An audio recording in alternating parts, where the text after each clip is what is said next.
Today I'm here on behalf of the millions of American workers who have been silenced for doing nothing wrong. Workers who simply wanted to go to their jobs every day and work in a safe environment.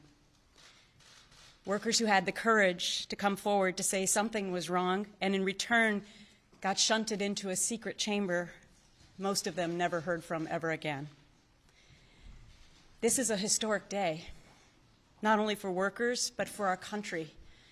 Both of our parties coming together to say enough is enough. Heartfelt gratitude to Majority Leader Schumer, Senators Gillibrand, Graham for their leadership on this, Senators Durbin and Grassley for crossing the aisle, and so many others. I could never have imagined 5 years ago, after filing my harassment lawsuit against Fox News Chairman and CEO Roger Ailes, that I'd be standing here today with such an amazing bipartisan victory. A dear friend of mine said to me back then, "You know, Gretchen, something good is going to come out of this."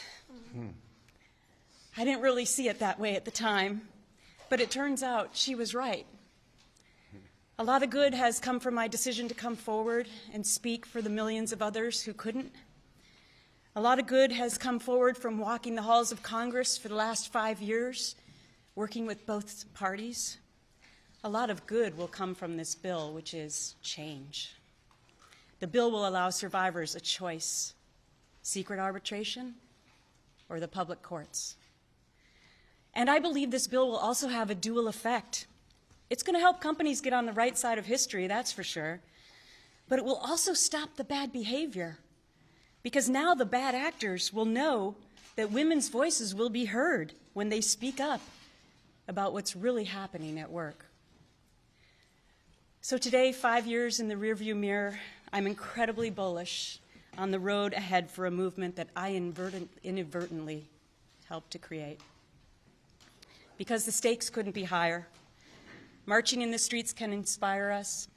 Editorials can open our minds. Hashtags can galvanize. But legislation is the only thing that lasts.